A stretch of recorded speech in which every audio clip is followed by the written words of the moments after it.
జ్యోతిషాభిలాష మిత్రులకు స్వాగతం. ఈ ఆడియోలో మనము ఆంధ్రుల ఆరాధ్య దైవం శ్రీ నందమూరి తారక రామారావు గారు, సీనియర్ ఎన్టీఆర్ గారు, వారి యొక్క జాతకాన్ని విశ్లేషణ చేద్దాం. వారు సినీ రంగంలో అలాగే రాజకీయ రంగంలో రాణించి తెలుగు ప్రజలలో వారి హృదయాలలో చోటు దక్కించినటువంటి మహాన్నతమైన వ్యక్తి. వారు శ్రీకృష్ణ పాత్రధారిగా, శ్రీరాముడుగా మరియు అనేక పాత్రలో నటించి ఆ పాత్రకి జీవం పోసినటువంటి వ్యక్తి. శ్రీకృష్ణుణ్ణి, శ్రీరాముణ్ణి నిజంగా చూడలేనటువంటి వారు ఆయన వేసిన పాత్రలతో శ్రీరాముడు అంటే ఇలాగే ఉంటారు, శ్రీకృష్ణుడు అంటే ఇలాగే ఉంటారని ఊహించుకోనేంత స్థితికి రామారావు గారి యొక్క సినిమాలు అత్యంత ప్రజాదరణ పొందినాయి. వారు దగ్గర 300 నుంచి 400 వరకు సినిమాలు తీయడం జరిగింది. సో ఆయన యొక్క జాతకాన్ని మనము 2 పార్ట్స్, వీలైతే 3 పార్ట్స్ తీసుకొని విశ్లేషణ చేద్దాము. రామారావు గారు 28/5/1923 సాయంత్రం 4:43 కృష్ణా జిల్లాలో నిమ్మకూరు గ్రామంలో జన్మించారు. వారు ఒక సాధారణ మధ్యతరగతి కుటుంబంలో జన్మించారు. వారి యొక్క లగ్నం, జన్మలగ్నం, జన్మరాశి రెండో కూడా తులా లగ్నము అండ్ తులా రాశి అయిందన్నమాట. సో ఒక మనిషి కొంతమంది సాధించడానికి పుడతారు, కొంతమంది వేరే వాళ్ళు సాధించింది అనుభవించడానికి పుడతారు. సో రామారావు గారి యొక్క గ్రహస్థితి, వారి చాట్లో వారు సాధనతో సాధించుకొని వారు ఈ స్థితికి వచ్చారన్నమాట. సో వారి చాట్లో మామూలుగా సాధారణంగా ఎవరైనా అనాలిసిస్ చేస్తే జ్యోతిషంలో బేసిక్స్ లెవెల్లో ఉన్న ఆ చార్ట్లో అసలు యోగాలు అనేటివి ఉండనట్టుగా కనిపిస్తాయి.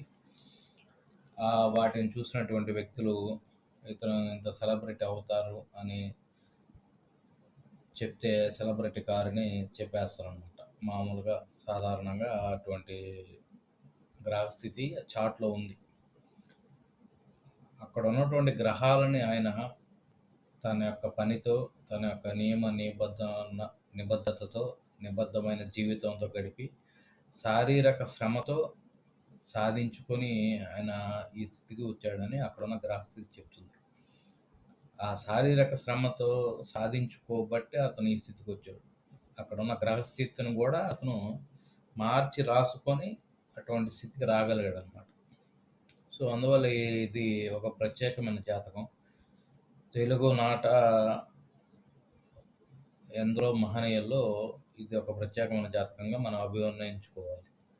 సో వారి యొక్క జాతకాన్ని మనము విశ్లేషిద్దాము. ఇక్కడ లగ్నము తులా లగ్నం అయింది. తులా లగ్నానికి 19 డిగ్రీల్లో తులా లగ్నం పడింది అనమాట. అంటే స్వాతి నక్షత్రం మీద తులా లగ్నం పడింది. సో అలాగే స్వాతి నక్షత్రం మీద తులా లగ్నం పడడం, ఆ తులా లగ్నంలోనే గురువు, చంద్రుడు, గురువు కూడా స్వాతి నక్షత్రం 4వ పాదం మీద, అలాగే చంద్రుడు కూడా స్వాతి నక్షత్రం 4వ పాదం మీద ఉన్నారు. గురువు మనకు 18 డిగ్రీల 32లో ఉన్నారన్నమాట. అలాగే చంద్రుడు కూడా మనకు 18 డిగ్రీల్లో 50లో ఉన్నారు. సో అక్కడ గురుచంద్రులు అత్యంత సమీప డిగ్రీల్లో, ఇద్దరు ఒకే డిగ్రీలో 18 సో ఉన్నారు లగ్నంలో.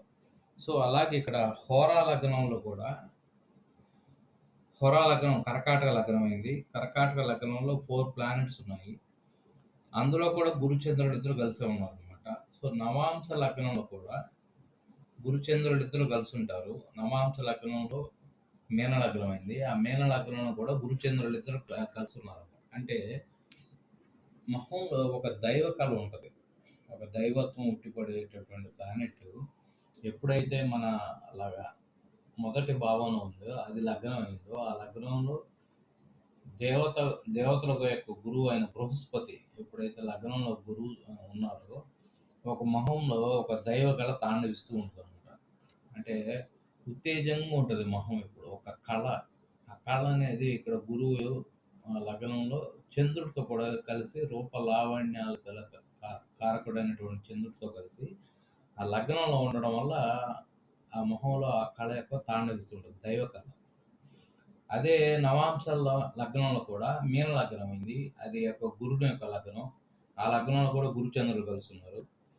అలాగే హోరా లగ్నం.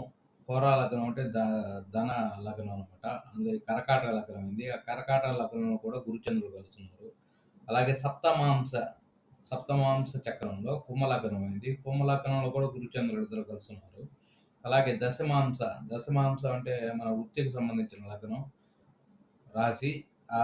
ఆ దశమాంస వచ్చి మేష లగ్నం అయింది. మేష లగ్నంలో కూడా గురుచంద్రుడు ఇద్దరు కలుస్తున్నారు. అలాగే త్రింశాంస అంటే మిథున లగ్నం అయింది. ఆ మిథున లగ్నంలో కూడా గురుచంద్రుడు కలుస్తున్నారు. సో మనకు ఉన్నటువంటి 16 డివిజనల్ చార్ట్స్, ప్రతి చార్ట్లో కూడా ఈ గురుచంద్రులు ఇద్దరు కూడా కలిసి ఉంటారన్నమాట. అంటే గురువు అంటే ఆయన గురువు అంటే మనకు కేసరి అంటే సింహం అనమాట. చంద్రుడు అంటే మనకు ఈ ఏనుగు అనమాట. సో గజకేసరి యోగం ఇక్కడ బలంగా లగ్నంలో నేర్పడింది. ముందు యోగాల సంగతి పక్కన పెడితే ఈ గురు చంద్రులు ఇద్దరు కూడా డివిజనల్ చార్ట్స్ అన్నిట్లో కూడా ఇద్దరు కలిసి ఉన్నారు అనమాట. సో అది ఇక్కడ మెయిన్. రామారావు గారికి అది ఇక్కడ మెయిన్ అనమాట. సో ఇక్కడ సాట్రన్ అతి ముఖ్యమైన ఇంపార్టెంట్ అయిన ప్లానెట్. సాట్రన్ ఈ లగ్నానికి 12వ ఇంట ఉన్నారు ఆయన పుట్టినప్పుడు. సో ఆయన పుట్టినప్పుడే ఆయన ఏలినాటి శనితో ఆయన జీవన విధానం స్టార్ట్ అయింది. తర్వాత నిండు యవ్వనంలో ఆయనకి మళ్ళీ శని మహాదశ స్టార్ట్ అయింది అనమాట.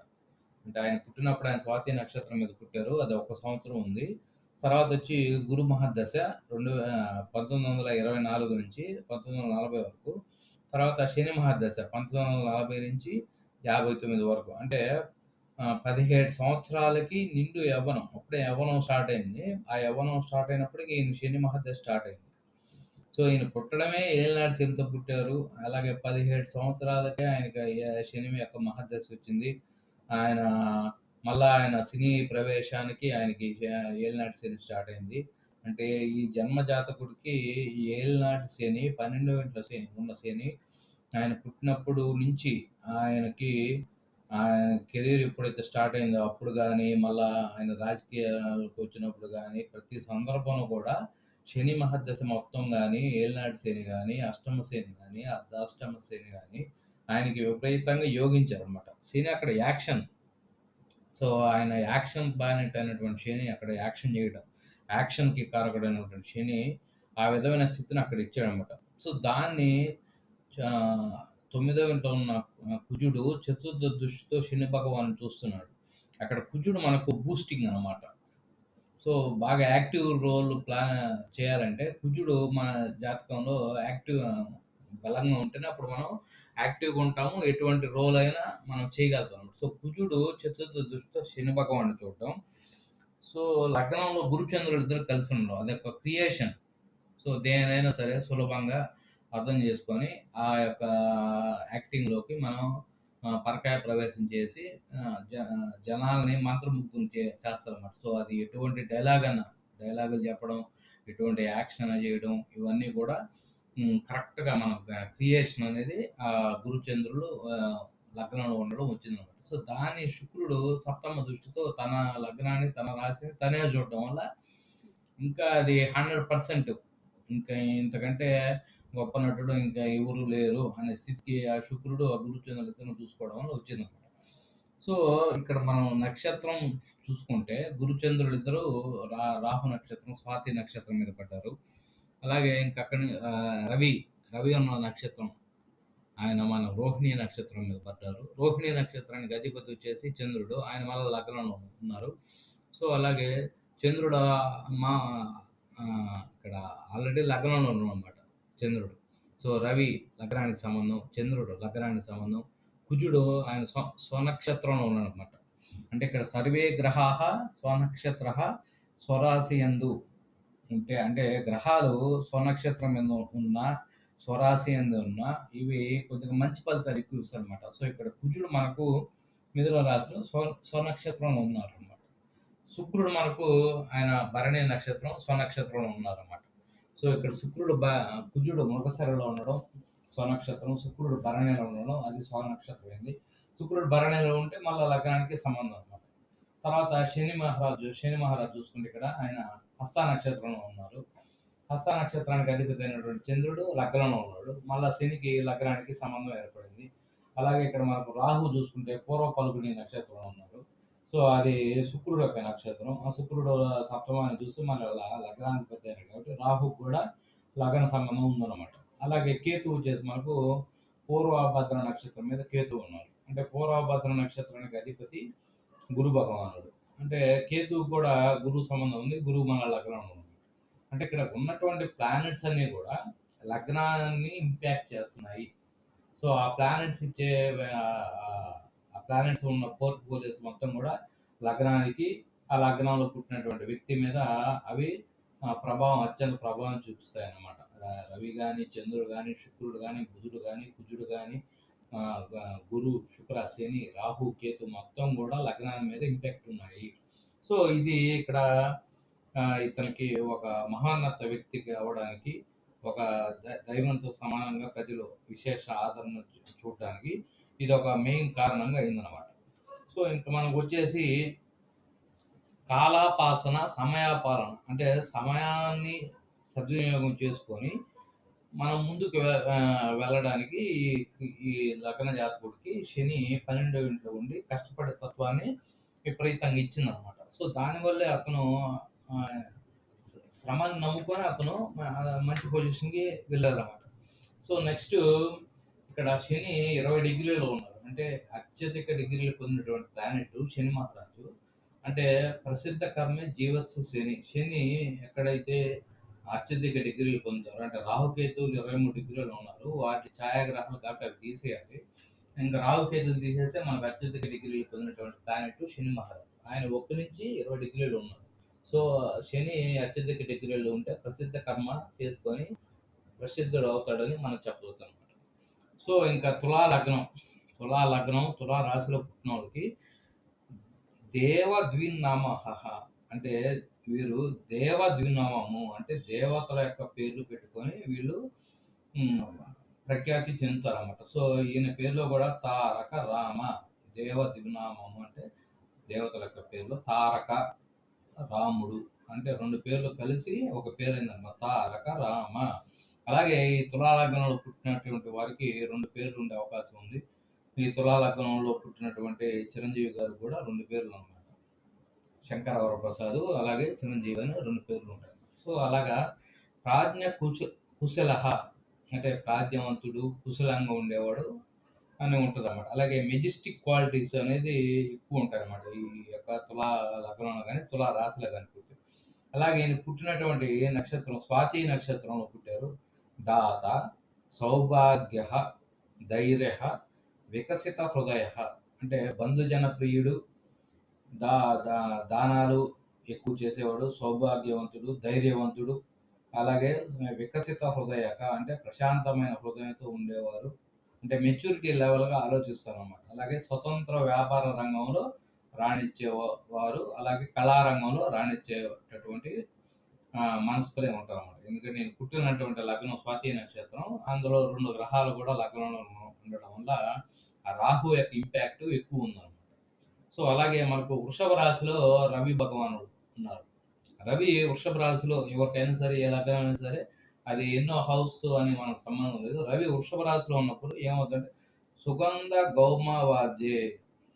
గేయవాద్యే, గేయవాద్య అంటే గేయాలు, పాటలు పాడుకుంటూ తిరిగేవారు, సుగంధ ద్రవ్యాలు అమ్మేవారు, అలాగే పాటలు బాగా పాడేవారు, అలాగే ఈయన ఆర్ట్ కూడా వేసేవారని చెప్తా ఉంటారు. అంటే రవి వృషభ రాశిలో ఉన్నప్పుడు ఆర్ట్, చేతులతో ఆర్ట్ బొమ్మలు వేయడం కూడా చక్కగా వేస్తారని చెప్పచ్చు. అలాగే ఇక్కడ కుజుడు మనకు 9వ ఇంట్లో ఉన్నటువంటి కుజుడు ఇక్కడ మనకు అక్కడ తొందరపాటు చర్య ఎక్కువగా ఉంటుంది, అలాగే అసహనం ఎక్కువ ఉంటుంది, అలాగే ఈయన యుద్ధ వీరుడు కూడా అయ్యేదానికి అవకాశం ఉంది. ఇప్పుడు ఇక్కడ మనకు ఈ కుజుడు ఈ శనిని చూడటం, ఈ శని యొక్క దశమ దృష్టి ఈ కుజుడి మీద పడడం, ఇక్కడ లగ్నంలో గురుచంద్రులు అనేది లేకుండా, అలాగే శుక్రుడు యొక్క దృష్టి గురుచంద్రుడి మీద లేకుండా కానీ ఉంటే ఈయన యుద్ధాలు చేసుకుంటూ ఉండేవాళ్ళు అనమాట. యుద్ధ కుశలహ అంటే యుద్ధాలు చేసుకుంటూ, ఆ యుద్ధాలు కూడా ఎటువంటి యుద్ధాలు అంటే సబ్మెరైన్స్ అంటే నీటి అడుగు భాగాన ఉండే సబ్మెరైన్స్ తో యుద్ధాలు చేసుకుంటూ ఉండే స్థితి. ఇక్కడ ఈ కుజ శనులు పరస్పర దృష్టి ఉంటే, కానీ ఇక్కడ లగ్నంలో గురుచంద్రుడు ఉండి ఆ గురుచంద్రుని శుక్రుడు చూడడం వల్ల ఇతను కెరీర్ మొత్తం మారిపోయింది. సో అది ఇక్కడ కుజుడు అక్కడ మనకు ఆ తొమ్మిదవ ఇంట్లో ఉండడం వల్ల అటువంటి వచ్చిందనమాట. అలాగే వృషభంలో బుధుడు ఉన్నారు. ఆ బుధుడు వల్ల బోరి సుతదారహ అంటే బోరి సుతదారహ అంటే సంతానం ఒక 11, 12 మంది సంతానం కలిగేదానికి ఇక్కడ ఉందన్నమాట. ఎందుకని బుధుడు ఇక్కడ భాగ్యాధిపతి అష్టమంలో ఉండడం వల్ల అది జరిగింది. ఇక్కడ మామూలుగా కేతు పంచమంలో ఉన్నారు. అబార్టెడ్ ప్లానెట్ పంచమంలో ఉంటే సంతానం కలగదని చెప్తారు. అలాగే పంచమాధిపతి అయిన శని లగ్నం నుంచి 12 ఇంట్లో ఉన్నారు. 5వ అధిపతి 12 ఇంట్లో వ్యయ స్థానంలో పట్టారనమాట. సో ఇందువల్ల సంతానానికి ఇబ్బంది సంతానం కలగదని చెప్తారు. కానీ ఇక్కడ ఎప్పుడైతే మనకు 9వ అధిపతి అయినటువంటి బుధుడు 8వ ఇంట్లో పడ్డాడో అప్పుడు ఏమైంది బోరి సుతదారహ అంటే భాగ్యాధిపతి బుధుడు అష్టమంలో ఉండడం వల్ల సంతానం కలిగింది. 7 సంతానం కలిగేదానికి అవకాశం ఉంది అని మన శాస్త్రంలో భృగునాడిలో ఉందన్నమాట. అలాగే శుక్రుడు కొన్ని లక్షణాలు ఉన్నమాట. భోగలాలసుడు అంటే సినీ రంగంలో నటించడానికి అక్కడ శుక్రుడు తన వంతు పాత్ర పోషించాడన్నమాట. ఇంకా శనికి వచ్చేసరికి నిరికి సుఖాదనయక అంటే పుత్రులతో సుఖము లేనివాడు అనే ఇక్కడ పంచమాధిపతి ఎప్పుడైతే 12వ ఇంట్లో పడ్డారో పుత్రులతో సుఖము లేనివాడు అని ఇక్కడ ఉందన్నమాట. అలాగే దేశ సంచారి లౌక్యం తెలియని వాడు దేశాలు తిరిగేవాడు అని కూడా ఇక్కడ 12వ ఇంట్లో ఉన్నటువంటి బుధుడు యొక్క రాశిలో ఉండడం వల్ల ఆ యొక్క లక్షణాలు వచ్చాయన్నమాట. అలాగే రాహు ఇక్కడ సింహరాశిలో ఉన్నారు. మనకు చాలా ఎక్కువ రకడు కొన్ని స్పెషల్ క్వాలిటీస్ ఉంటాయన్నమాట ఈ యొక్క జాతకుడికి. సో అవి ఇక్కడ పుష్కలంగా వచ్చాయన్నమాట రాహు ఈ సింహరాశిలో ఉండడం వల్ల. అలాగే మనకు వచ్చేసి లగ్నంలో గురువు ఉండడం వల్ల ఇప్పుడే దైవ లక్షణాలు కలిగిన ఒక దైవ కళ కలిగినటువంటి ముఖము అందులో ఉంటుంది అనమాట. అలాగే రవి ఇక్కడ అష్టమంలో ఉన్నారు. అష్టమంలో రవి ఉంటే దేహ రోగ అల్పపుత్ర అంటే పుత్రులలో ఒక పుత్రుడు మరణించడం జరుగుతుంది అన్నమాట. అది ఇక్కడ జరిగిందనమాట. అలాగే లగ్నంలో చంద్రుడు అంటే రూపల వన్య చపలహ అది ఇక్కడ ఉన్నాడు. అలాగే కుజుడు 9వ ఇంట్లో ఉండడం వల్ల పుత్రారిష్టం భాగ్యహీన అంటే ఒక పుత్రుడు మరణించడం కూడా ఇక్కడ కుజుడు 9వ ఇంట్లో ఉండడం వల్ల జరిగిందనమాట. 7వ ఇంటి అధిపతి 9లో ఉన్నట్టే ఆ విధమైన స్థితి కలిగిందనమాట. అలాగే బుధుడు అష్టమంలో 9వ ఇంటి అధిపతి బుధుడు అష్టమంలో ఉంటే ఆయుకారకుడు బహుక్షేత్రవాన్ సప్తమ పుత్రవాన్ పుత్రులను ఎక్కువ ఇచ్చాడు. అలాగే పంచ విశంతి వర్యే అంటే 25 సంవత్సరాలు దాటిన తర్వాత ఇతను అత్యంత ప్రముఖుడుగా ప్రజాదరణ పొందుతాడు అని భాగ్యాధిపతి అయినటువంటి బుధుడు అష్టమంలో ఉండడం వల్ల ఇటువంటి యోగం కలిగిందన్నమాట.